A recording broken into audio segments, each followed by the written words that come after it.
So today we are going to discuss about patent litigation.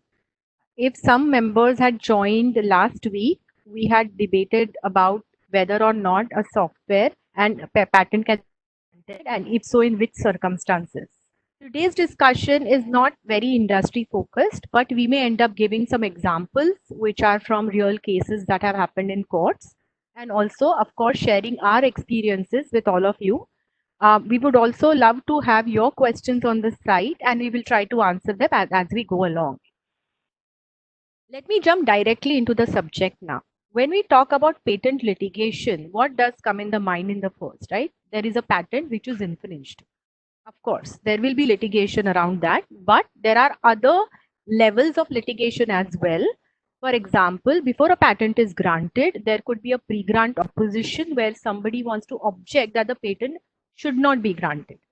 Once a patent is granted, there could be a revocation or a post-grant opposition, which means that somebody wants to challenge the patent and say that these should not have been granted. So post-grant typically can be filed within 1 year post the grant of the patent, whereas revocation can be filed during the term of the patent. When we talk about one more aspect is a compulsory license. Under Indian law, there is a provision that under certain circumstances, a patent can be compulsorily licensed through the to the certain process to a willing licensee when that licensee makes an application. So that is another level of litigation that happens, and of course the infringement related litigation. So today's focus, let me just clarify, is going to be mainly on the patent infringement and alongside some aspects of revocation. With that, let us understand when we say a patent, it is essentially a statutory right. It is not a common law right, and therefore when you can file patent infringement case only after the grant of patent. However, unlike probably designs, and in the context of patent, there is a very interesting concept that even you can claim damages for the period even before the grant of the patent from the date of publication of that patent in the official gazette. So that is a very interesting concept. The second aspect I would like to clarify that when you say infringement or rather a patent as a concept, we call it as a negative right. That means you can stop others from infringing your right, but it is not a positive right. I can give an example with a simple, illustration. When I get a drug patent, that does not mean I have a positive right to work that patent. I mean, that invention, because I do need other permissions, for example, from the drug office, etc. Right? So it is not a right to necessarily, practice that invention, but is a negative right to stop others from practicing that invention. I thought I'll just clarify that.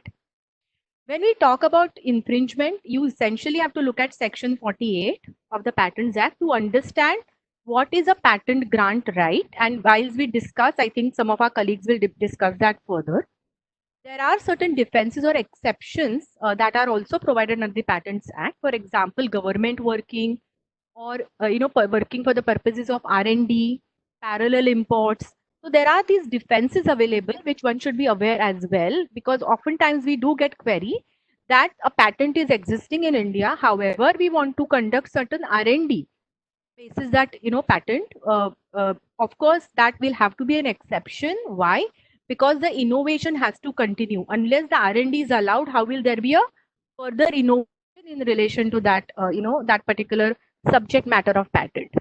So with that, now we are going to go as a stepwise process when an infringement is identified. So Aparna, to you, when you understand that when a client comes to you or you yourself, suppose you're a patentee and you believe that your patent is getting infringed, what are the immediate steps that you would take?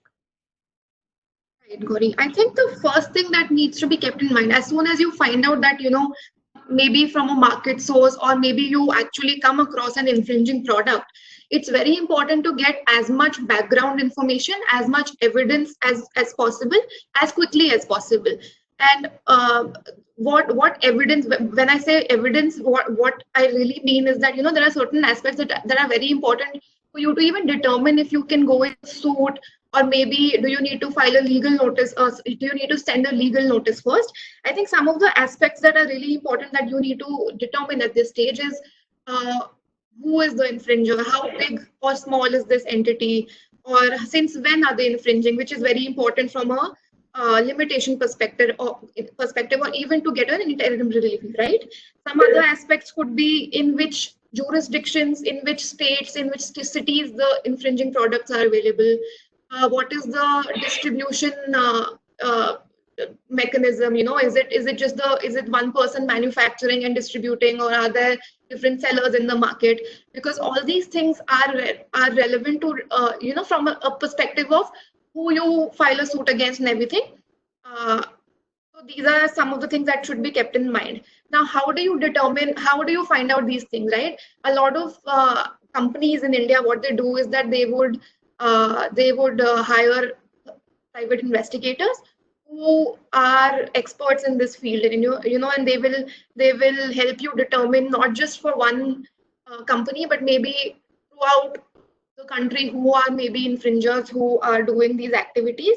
And based on what you learn from these investigators, or even yourself from your own market research, um, you can determine then if you should go in a suit, or maybe first go and send a legal notice to the entity that's infringing.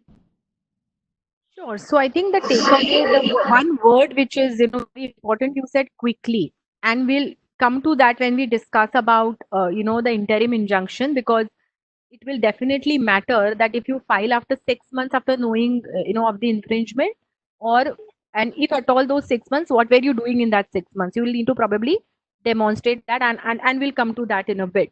But Abhay, since you are an expert on the technical side, when you look at, suppose, say, let us take a product. Okay, suppose there is a kind of a machine or something which the client comes to you with and says that this is infringing my patent. I know you are a software engineer, but I'm coming to you with a machine. And then how do you figure out whether or not patent is infringed? Because to the audience, I guess they'll need to understand that when we say a patent, before I come to you, let me just explain that when we say a patent, that the patent has various, the document has various, sections. The real important section here is the claim section, right, which specifically articulates the boundaries of monopoly. So coming to that particular section, how will you look at whether or not a patent has been infringed? Uh, Sure, Gigi. So the example that you took, where we have a machine that has been brought to our attention with the view that this might be potentially infringing on a patent that we might have. Now, during all such exercises, there are two major things that needs to be established to start with. First and foremost is to, before enforcing a patent, we need to be aware of the fact that the patent itself is a valid patent. Now, under all such infringement cases, the rule of thumb, uh, as per the practices, as per the data that we have, is every defendant tends to file for a counterclaim for challenging the validity of the patent. So before we go on offensive, we need to ensure that we are aware about the strength of our patent. Now, the strength of our patent is determined based on, as you rightly said, that the section of the patent document that is of the foremost importance is the claims. Now, claim defines the legal rights, or as per section 48 that we were saying, the right that is the rights that are accorded based on what are the claims that were granted finally. So now, we can talk about, let's say, the validation or validity of a patent later. First, let's go to the claim part of it. Now, as we are saying that the claims are the most important part of a patent document in terms of establishing infringement or establishing our rights. So, patent is a techno-legal document, and every term, as the lawyers like you would know, that every term needs to be defined very well. Now, with that also a lot of ambiguity remains because it's a technical disclosure finally. So now what happens is the first exercise which is usually performed in the courts once the litigation starts, but then also can be done in-house before going to any courts also, is called, let's say, identifying or establishing the scope of the claim. Now, how do the claims are already written, but then also we are going to interpret the claims. Now, how do we interpret the claims? Because there are terms in there which could have standard definition, or there could be terms in the claims which could have definition which is derived from the specification itself. So we need to understand every term of the claim and how that term ended up to be there in the claim. So we read through the specification to understand what exactly is the invention, what was the prior art, what was the advancement that was brought about by the patentee, and basically in principle what is the invention and what is claimed by, or what should be claimed by the invention by the claims. Once that is done, we move on to the claims to identify the meaning of the terms and meaning of the structure of the claim. While doing so, we also go through the file history, the entire prosecution file history that we have, where the applicant would have amended the claims, where the applicant would have amended or omitted few terms from the claim to overcome the objection of the examiner, or to get a grant, basically. Because at that time, everybody, what they are looking for is to overcome the objection and have a grant. But then all these amendments that happen, be it be omissions, or be it be making it more narrow or making it more specific, have a great material impact on the scope of the claim. So sometimes you may change a term from one to another. Now that can be considered as relinquishing your rights on that particular term. If you were to omit a term, it means you are giving the right away. Similarly, if you were to include more details or specification or definition to a particular term or a particular step, then you are actually giving up your right on the broader aspect of it. So finally, what you have is a claim that you agreed on. That is what you claim. So that defines the scope of your invention.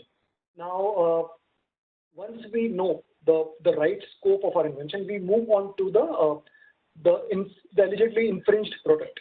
Now, the machine as such, like going back to the example that we have. Now we need to understand how that machine works, what elements the machine has, or basically we need to know everything about the machine. Now a lot of information can be obtained from the web sources, but because I'm talking from the software point of view or any technical point of view, a lot of information can be obtained from YouTube videos, can be obtained from product manuals, can be obtained from just reverse engineering or reading the source codes also. But in terms of tear it apart to see what all components are there. Abhay, to repeat because we can't hear you. Okay, I'm sorry. So I'll repeat from the point of view where we actually have Reverse taken engineering. Reverse engineering. Reverse engineering. Okay. So so what we do is in terms of machine, we reverse engineer the machine to see what all components are there in it. We tear it apart basically to see the components which makes the machine.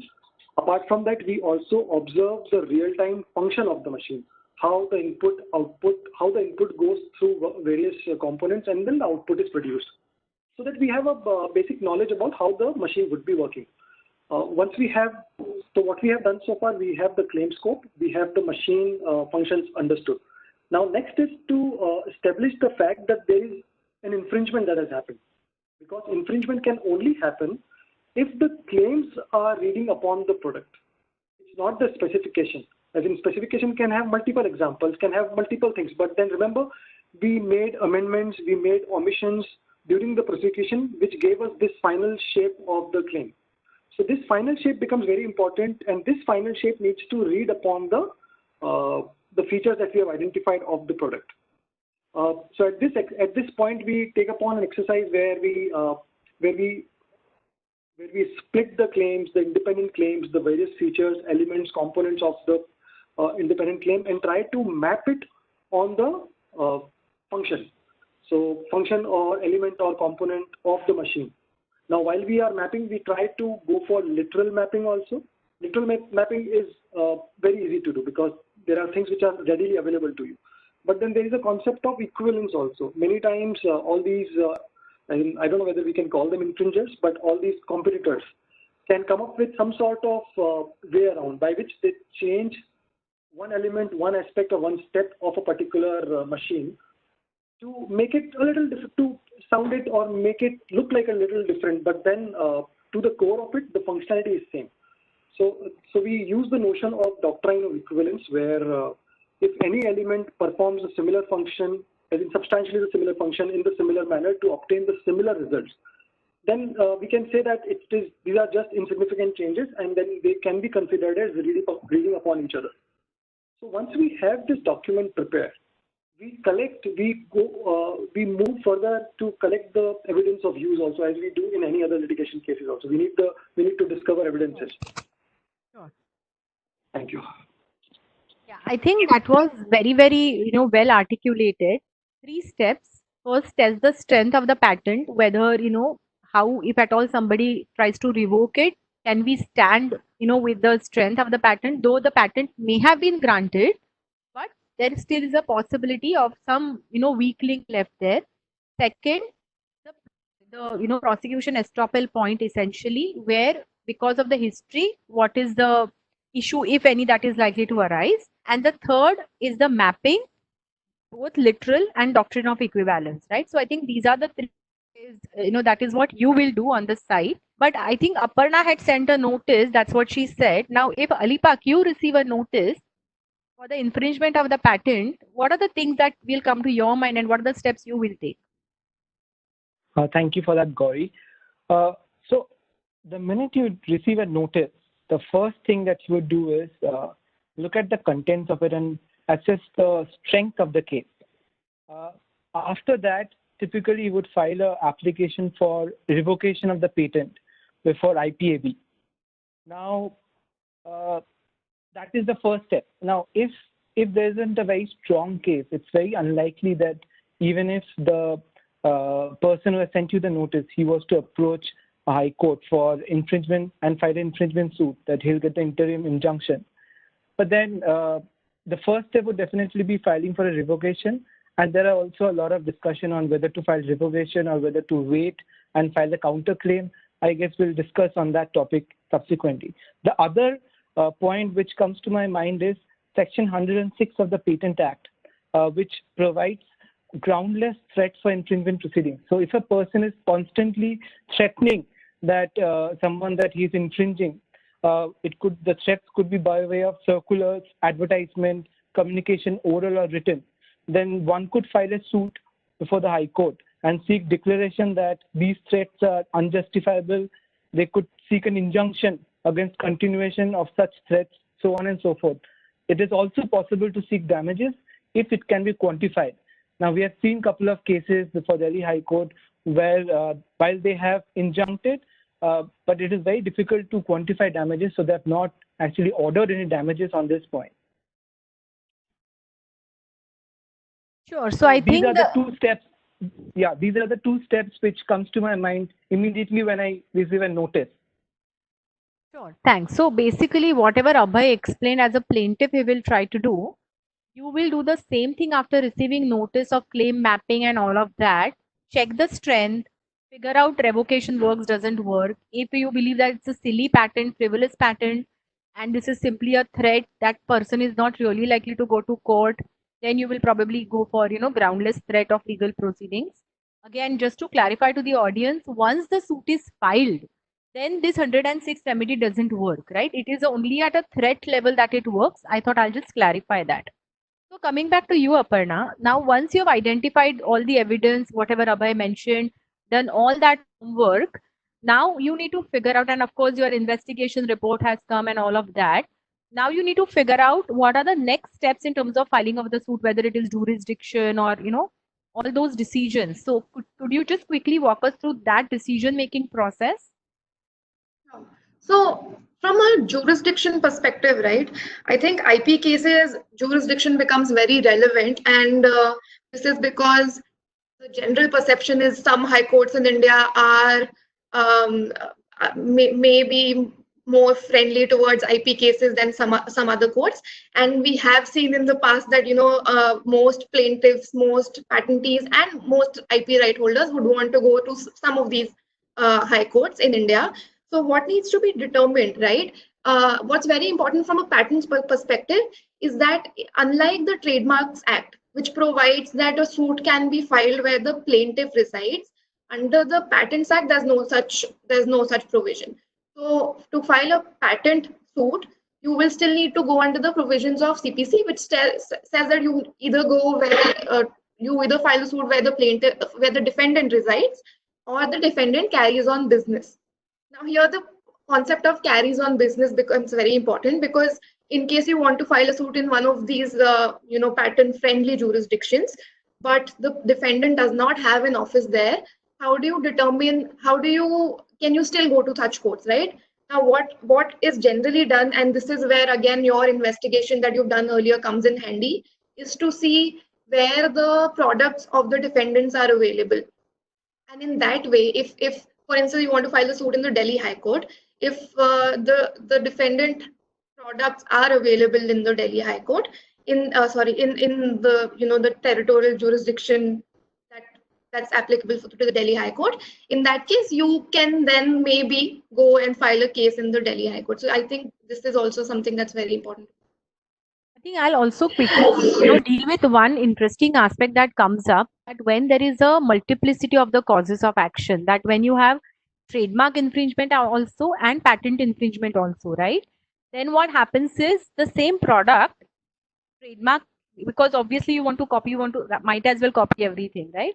So if you're doing both, then the question is, because as a plaintiff, I can file trademark infringement in the jurisdiction where my place of business is, right? But not for patents. So there are these situations where you may be able to demonstrate that because it's a combined cause of action, probably you will be able to say that it's a part of cause of action as a reason, and probably with that you can still go where the plaintiff carries on businesses. So some of these assets also probably we have to, while finalizing the jurisdiction, and I think insofar as the trademark cases are concerned, we have seen couple of cases where sort of came down heavily against forum shopping also, right? So that concept also, now courts are not very comfortable with that forum shopping, and therefore you need to show real cause of action or real substance in terms of the infringement. But you mentioned about the product being available and all of that. So just on that point, Alipak, when we talk about Section 48, read with, as to who, against whom a suit patent infringement can be filed. So typically, what experience, from an experience perspective, of course, a person who's practicing that invention, the manufacturer or otherwise, of course, but who else can you file infringement, and why would you do that? Sure, Gauri. So as you rightly pointed out, under Section 48, it provides a wide scope insofar as any stipulates that you could go after any third parties. Now, in practice, in addition to suing the manufacturer, people also sue distributors or user of the product, and they do that for two reasons. One, first thing would be to identify the nature or the manner in which the infringement has happened. Once you sue a distributor, it is possible that the distributor will give you more facts, or you could understand the extent of the damage which has happened, or sometimes maybe the user as well, to understand what was the source from where those products were obtained, and so on and so forth. The second and more important aspect is, even assuming that you get a successful order from the court, how do you enforce that order? One point is to enforce it against the manufacturer, but in reality, there will be distributors, there will be users. You have to also go after them and seek to enforce that order. So for all that practical purposes, usually a distributor or a user is also included in the civil suit. Yeah, so in fact, that debate whether infringement suit can be filed against a user is a very interesting point, which will require deliberation itself. Just to give an example, if a patented product is in the market, I buy that as a patient, rather infringing drug is available, I buy that as a patient, can I be sued, right? So that's an interesting thing. We'll not deal with that, but we'll come to your point on the distribution. Is the point is, from a strategy perspective, if there are some key distributors that you are aware, right, you will try to hit the distribution chain by actually impeding them, so that at least there is a message in the market that yes, be aware, be careful, in terms of dealing with this, because the product will be probably available all over India. So some of those strategies also, and we are currently, in fact, I mean, I can't disclose too much, but we're working on very interesting strategies to handle a distribution chain in case of an infringing patent, right? So there are these issues, that those also. In one of the cases we are handling in Bombay High Court, in fact, our client had bought a machine, and this particular person has filed hundreds of suits claiming that every user, is infringing, right? So you will find some of these crazy things happening as well. But okay, leaving those interesting things aside, coming to you, Mozam, now. I think the most important aspect in any IP infringement case is what do you get at the interim stage? Because we know in the Indian context, the suits will continue for 8 to 10 years, hopefully with commercial courts lesser time. But even then, in the interim, interim injunction is the key. So, what are the takeaways of whatever cases you have seen? Takeaways to get to build a best case for interim injunction. Sure. I think, any IP breach, the dream always is to get an ex parte injunction on day one. Some of those times, that dream is not materialized, but it really depends on, it actually kind of goes back to the point that Aparna was making on how well versed your courts are with the, patent infringement cases. And the more well-versed those courts are, the more easy it will be for you to at least climb over that technical hurdle. But I think apart from that, for grant of interim injunctions, be it ex parte or not, the principles broadly are the same, which is your prima facie case, your balance of convenience, your irreparable hardship being caused. So these three legal principles are involved whenever you ask for any interim injunction, especially ex parte injunction. Now, with patent infringement cases, sometimes additional factors are either added in, or courts have tried to be a little experimental with the application of these three pillars themselves. Now, in a couple of decisions of Delhi High Court tried to do away with the application of these three factors. That experiment did not end well because ultimately, the division bench in appeal set aside that injunction granted and actually directed the single judge to apply these three factors and consider the matter afresh. Other factors, I think, at the time of grant of injunctions that you must keep in mind are also some things that I believe Alipak alluded to, and Gauri yourself also, delay in filing the suit, whether there is any delay, whether you can explain it away or not, whether the product has been in the market for a very long time, or is it just launched or about to be launched, whether there is any public interest involved. Now, public interest specifically becomes a little important in relation to pharma or drug-related patent infringement matters, where injunction may be refused due to public interest issues, such as if the injunction is granted, there will be severe shortage of a life-saving drug. But even in those matters, you can still ask for interim relief, such as maintaining proper accounts, so that eventually, if you succeed, you're able to recover whatever profits the defendants made at that stage. And I think Delhi High Court also in a couple of matters has refused to grant interim injunction because of the public interest element. Another factor that you may want to keep in mind at the time of seeking an ex parte interim injunction or an interim injunction is whether the product is a working product or a non-working product. The reason why you need to keep it in mind is if it is a non-working patent in India, the other side will definitely take that as a defense. So when you're weighing your case on whether or not to go for ex parte, not to go for ex parte, that is a factor that you should consider. If a patent has not been sufficiently exploited in India, then the court may decide not to grant the interim injunction to you. I think other than that, I think basically broadly, in addition to the three pillars, these are the points that one must consider at the stage of ex parte or interim injunction. In fact, when you mentioned about the public, health issue, recently we, in fact, in an unrelated matter, it was mainly on the trademark.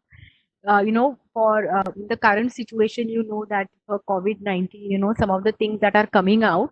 So we were looking at a launch of a, trademark product, a particular trademark, and this was one of the things we told the client that otherwise also it was more or less clear, but we said that because this is one of key grounds on the basis of which also there is a possibility that courts may just refuse to interfere because this product is required to be in the market, right? So it is an important and essential element ultimately, that the court may in a larger public order and, that especially in the patent context, when the initial orders were refused, the interim reliefs were refused on the ground of public order, that's what I kept thinking, that whether that can be, because this becomes an additional ground which has really not been, because you always, when you talk about balance of convenience, you always talk about the balance between the two parties. Here, a larger public good, was considered in some cases, which is an interesting aspect, really. Now, coming to the next point, again to you, Mozam, you mentioned about, interim relief, etc., which is the injunction.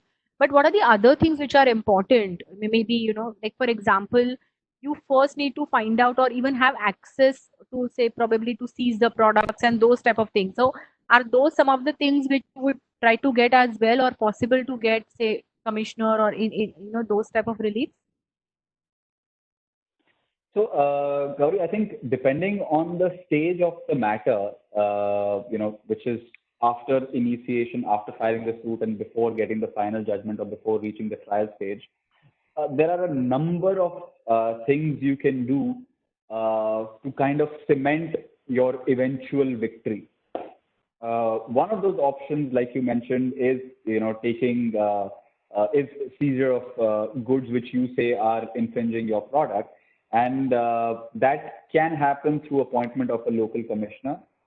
Appointment of a local commissioner in IP infringement cases as well is a fairly regular practice. Courts appoint local commissioners day in and day out, in which one of the practicing advocates mostly of a local court is appointed as a court commissioner to go and visit a particular location, seize the goods, or even to take inventory. Now, why is inventory important? If your ultimate claim is going to be on damages and accounts for profit, you're going to need to know what inventory the guy had, what inventory the guy sold. Local commissioners to go and visit office of custom officials. If the person who's manufacturing the infringing product is actually exporting those goods out or importing those goods in. So for all those reasons, visit over there and get your entire data collection sort of a thing sorted. To take samples, local commissioners can be appointed for even recording of evidence. Otherwise, you're stuck in a court for recording of evidence, and at court's convenience, you'll get dates which are once in 2 months, once in 1 month. But with a local commissioner, you can sit at one go for 7 continuous days if you want to, and have your evidence stage over within 7 days, which otherwise would have taken you maybe a couple of years. Other aspects, you can appoint an engineer or an otherwise technically qualified person as a local commissioner to even conduct a scientific investigation into some aspect of your case. So this is on appointment of local commissioners. But in addition to that, other mechanisms which are now available to you after the coming into force of the 2015 Commercial Courts Act include filing for interrogatories. So if you feel, which often happens, if you have a recalcitrant defendant, in your claim you will say X. he will respond saying X is denied, but doesn't say anything more. I mean, you know that the guy is just lying. The denial is a barefaced denial and has nothing else.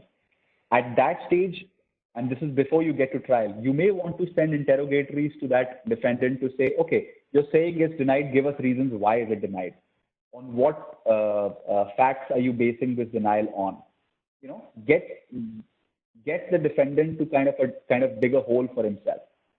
And if you're able to collect enough evidence by appointment of local commissioners, interrogatories, or even inspection processes, which are now there for you in Commercial Courts Act, you may even apply for a summary judgment under the Commercial Courts Act, and even, you know, try and give a go-by to the entire trial itself. You can apply for orders for attachment before judgment, especially in cases where the thrust of your case is on the damages caused by the infringement and accounts for profit. So if your case is on getting the money out of the guy, then attachment before judgment makes sense, because you don't want to be in a situation where you fight a case for 3 years and after 3 years you realize that the guy went bankrupt.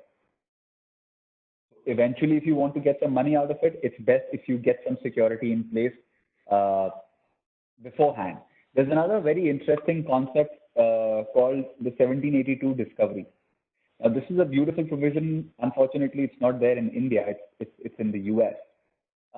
But if you really want to think out of the box, you can even consider if you want a discovery in another country.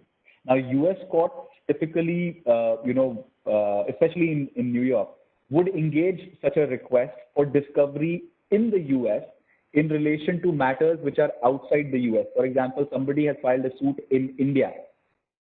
Your client files a suit in India. The defendant has some connection with the US. Let's say one of the directors or one of the infringers is sitting in the US or has a bank account in the US. You can put the US court system into play and get the US courts to depose the defendant sitting in New York. And it may not just be a defendant. It can be an engineer of somebody, an engineer who was once employed in the defendant, just to collect evidence and eventually lead towards a successful case. So these are some of the things that you can do. Because I think the takeaway for me is, don't just think linear. There are so many of these various avenues which you can strategize, to arrive at a conclusion, and that conclusion need not necessarily be like huge damages. Your conclusion could be, immediate stoppage, or at least a settlement by all these measures. Couple of aspects I thought I'll just clarify, especially on the strategy that you mentioned about, that the denial comes, plain denial comes from the defendant. There is a very interesting concept of reversal of burden of proof, because typically who has the burden of proof to prove that the infringement has happened? Obviously the plaintiff. But under section 104A of the Patents Act, and interestingly, even 106 of the Evidence Act also to some extent has that concept, where when there is a process. Now, the example that we took before, which Abhay explained very beautifully, was a machine. You have a physical machine which you are able to sort of dismantle, figure it out, and all of that. When it's a process patent, how do you know that the process which is being used in the factory of a defendant, in fact, is the process for which you have a patent? Correct? So in that context, there is this concept of reversal of burden of proof. I'll spend too much time here, but that there are two possibilities. One is a process which results in a new product. Let me clarify here. When you say new product, does not necessarily mean a patented product, right? It is a new product. The second possibility is that you should be able to demonstrate to the court that more likely than not that the process is infringing, and I've tried my best efforts to figure out whether the defendant is using the infringement process, but I'm not able to do it.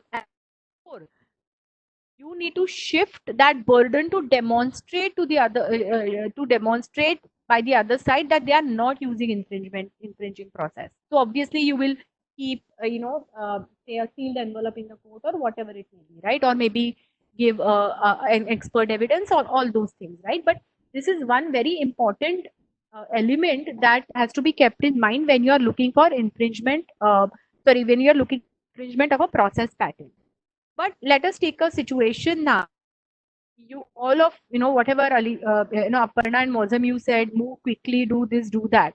However, the situation is the next case study is suppose from the time I got to know about the infringement, I have taken for whatever reason, I did not get corporate approvals or whatever. I have taken time, to file the infringement. I know that there is no way I'm going to get an interim relief, right? Alipak, in such a situation, what would be the probably, the way forward? So thanks for that, Gauri. So one interesting development which comes to my mind is the recent amendment to the Commercial Courts Act, wherein Section 12A was introduced and which mandated mandatory mediation before you file a civil suit. It basically applies to all commercial matters, which would also apply to a patent infringement suit.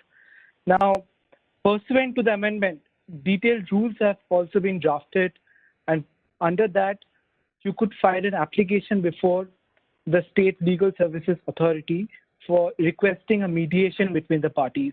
Once you file the application, then within 10 days, the authority has to reach out to the defendant and try to resolve and give a notice and invite them to come and join the mediation. If they don't, then they can send a reminder after 10 days and the process ends. If they don't participate, then the process ends. So while the Section 12A of the Commercial Act mandates sort of mandatory mediation, the rules sort of give a little bit of leeway. It is not mandatory. It is only at the consent of the defendant. Now, if the process works, it can lead to a very quick resolution. And my understanding is that in one of the recent cases, one party was able to resolve a dispute in 8 months.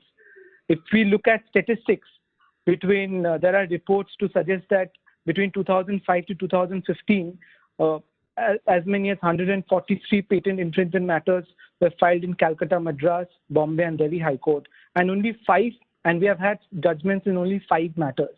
So that shows the length of time that it takes for a court to opine on these issues, because these are complex issues and the parties also drag it. So keeping all of these things in mind, from a commercial perspective, if you have already delayed filing your patent infringement suit, a quick tool could be to move an application for mediation and try your luck.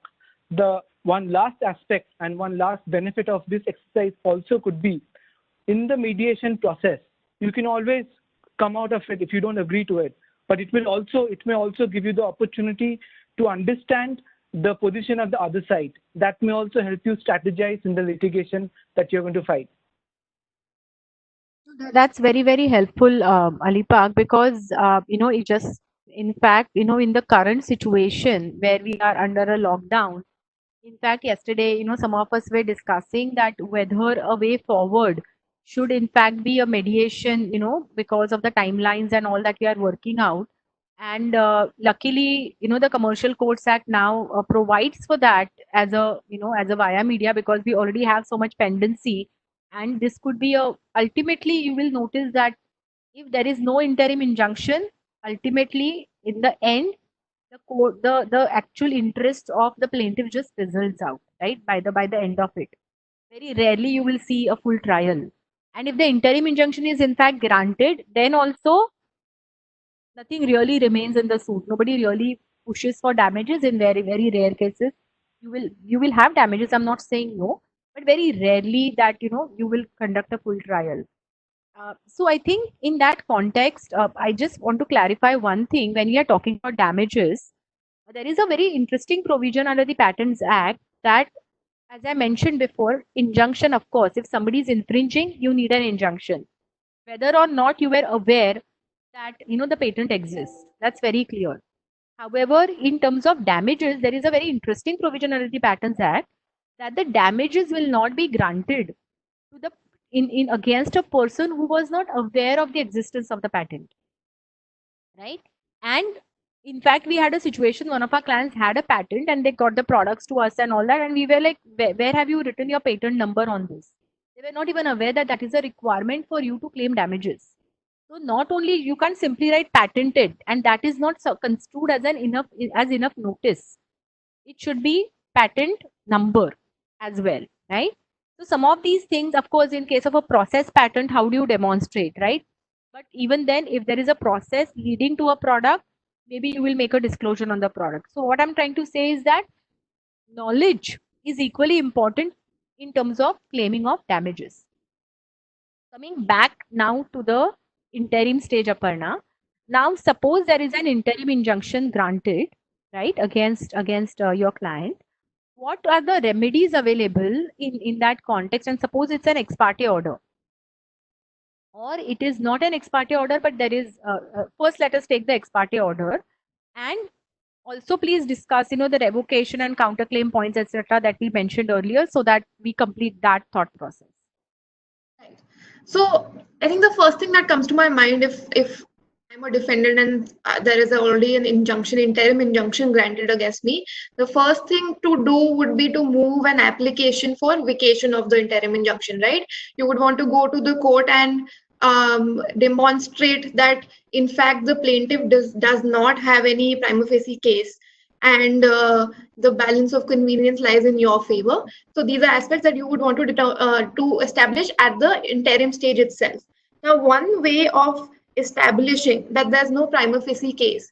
Now, these are the defenses you can use in the patent infringement action, right?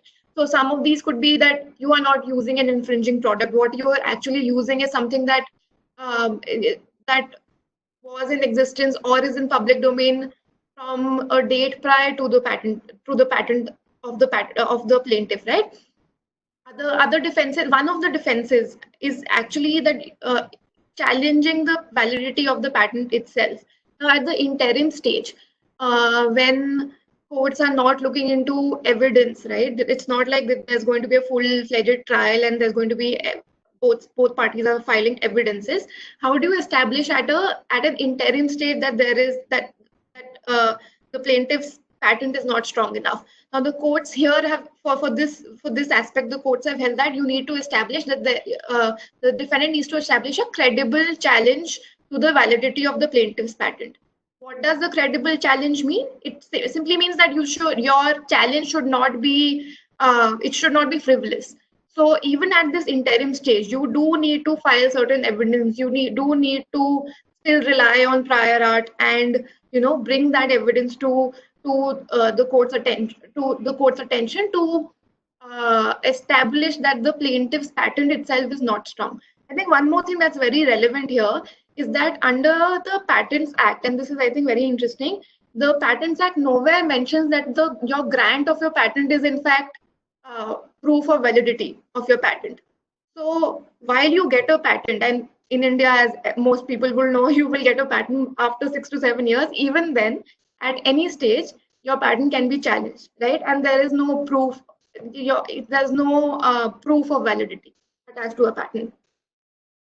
With that, I think what we should also discuss is what happens from a long-term perspective in a suit, right? So you can also, from a long-term perspective, what the defendant can do, you can actually challenge the validity of the patent in the suit, and in the suit itself, say to the court that the patent should be revoked, that the patent that's been granted to the patentee is not valid and should be revoked.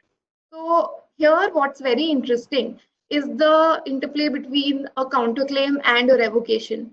What is a revocation? As you had already explained, Gauri, is when before the patent office itself, a person goes and files an application saying this patent is not valid, obviously based on the grounds under the Patents Act, and challenges the validity.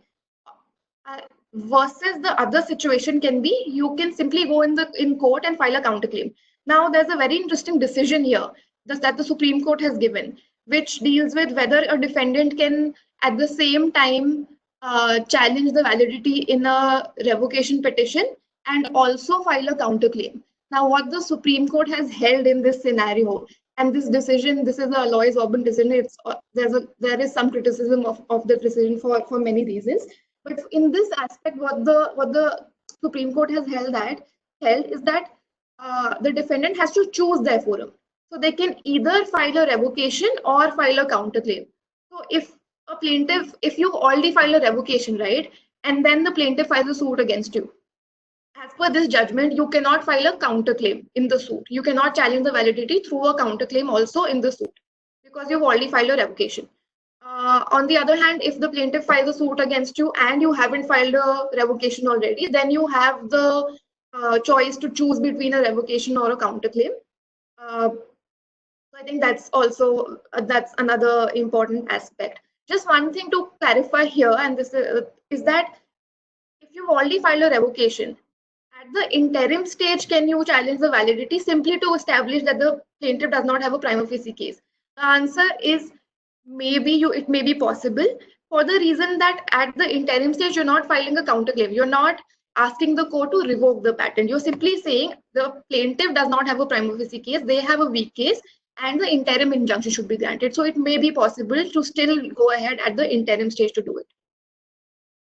I guess the reason why you can't have parallel reliefs is probably there is a possibility that one forum holds patent valid and the other doesn't, right? So obviously you don't want that situation because, as I said before, the revocation would be before IPAB, or maybe pending as a post grant with the controller's office, and then you have a counterclaim in the court, right? So some of those, at what stage you are, that will also depend. And the question arises, if I've already filed a revocation, I now want to file a counterclaim because I believe that is a better way to do it because I want to be before the same judge. Is there a possibility then probably I can withdraw my revocation? So that's probably a choice also one can consider, I believe, right? Now coming to the overall construct of what we discussed just now is ultimately the interplay of the various stages that we discussed before, and what is the choice that you make at that relevant stage depending upon the strength of your case. And what I understood right now is at the interim stage, even though you don't have a counterclaim before the same court, just to show that the patent is weak and therefore the interim injunction ought not to be granted, that is the reason why I will choose to demonstrate, because ultimately it's a balance of convenience, comparative hardship, etc., etc. To support or boost those points, I will use this as a possible remedy, right? That I think that's a takeaway. But coming to the evidence, because all of us have discussed, evidence as a term quite a bit, quite a few times, and I believe there was a question as well. So I'm going to leave it to Alipak and Abhay to, share their view on. Abhay, are you there? I can't see you. Okay. So basically, share your, views on how do you collect evidence in terms of, when I say evidence, is there expert evidence required? Do courts look at expert evidence? Because I believe somebody also asked a question. It's a techno-legal determination after all. When you are interpreting a patent, yes, it is a techno-legal interpretation. So what are the steps that you will take from evidence, boosting your case perspective? Okay.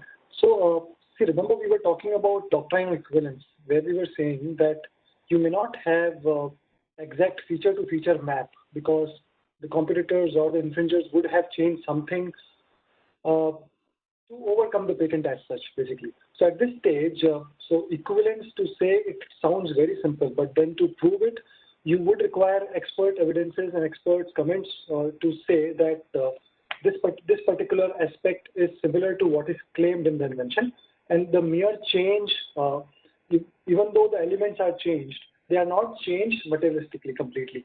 So just saying will not help. An expert would be required in that case. An expert testimony would be required, which would make a part of the document that you would be submitting as evidences. Now, apart from that, let's say we have to, because we keep talking about claim chart mapping, where we are mapping the elements of the claims to the feature of the products. But not all the times all the features would be available with us, or if at all, how do we, let's say, going to the software industry, going to the technical products that we have, how do we understand how they are working? So there are various tools available to basically tear the products out, or to in terms of source code to decompile. All the time the compilation happens, but to decompile the source code as such to understand the working of it. And then there are logging tools available where you monitor the runtime performance or runtime operation of a particular device and go through the logs that are being generated by the device or the machine. And from the logs, you understand the actual functionality of the device. And those functionalities can be mapped to the claim element. So this all goes as a part of evidence preparation. Or this all can be treated as an evidence that this is indeed the way the machine or the application or the product that we are behind is working. I think, Alipak, you want to share some interesting thought on the hot tubbing that we discussed? Yeah, sure. So interestingly, I think Delhi High Court, it has introduced the concept of hot tubbing. I mean, hot tubbing, as it's known, has been in use since long in international arbitration and commercial cases. But in 2018, in Micromax versus Ericsson case, while recording the settlement terms in the matter, Justice Bhatt, he provided a detailed guideline as to how hot tubbing could be done to streamline the process of evidence. Hot tubbing essentially means that prior to the evidence, both the experts from the different sides, they exchange the reports, and then they prepare a joint report on what are the points that they agree and the points which they disagree. Now, the issues where there is a disagreement, that is then given to the judge, and then he would ask questions to the experts, and then the counsel also has an opportunity to add to that. So this is a streamlined process where you avoid delays. As we discussed, evidence in a patent dispute can go for years and years. If you are eliminating the points on which the parties agree or their respective experts agree, that sort of streamlines the process. Now, in addition to the judgment, in 2018, the Delhi High Court, has also amended the original side rule, and they have brought in Annexure G. They also set out the same process, and a litigant who is filing a patent infringement suit, they can follow that process and accordingly prepare their experts and be prepared to submit those detailed memorials. And by exchange of them, there could be identification of issues where there's a disagreement or there is a agreement, and then it could be taken forward.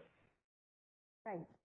Even under the Patents Act, Section 115 provides for a court either on the application by the parties or on their own to appoint scientific legal advisors, right? Because obviously this is something which will be required for a proper determination of the proceedings. If it's a simpliciter patent, which is which you can sort of some of the simple mechanical patents, probably the courts may be able to take a view. But when there are complicated patents, when there are machine patents, and all of that will require some amount of scientific evidence. And I think all these methods that we discussed obviously will be very, very helpful. So I think we have quite a few questions that came in on the chat. We have tried to answer most of them one-on-one, I think. But if there are all the panel members, if there are any couple of quick questions that you want to answer before we end, otherwise we are ending on dot as usual. But if anybody wants to say anything, otherwise I think we are good to go for tonight. And I hope the session was of interest. We have tried to share experiences. We have to try to share some new ideas. And if there are any questions that are left unanswered, we will separately deal with those as well. Thank you all the panelists. We had a very enriching conversation before and even now. And we shall continue to continue to have that conversation going forward as well.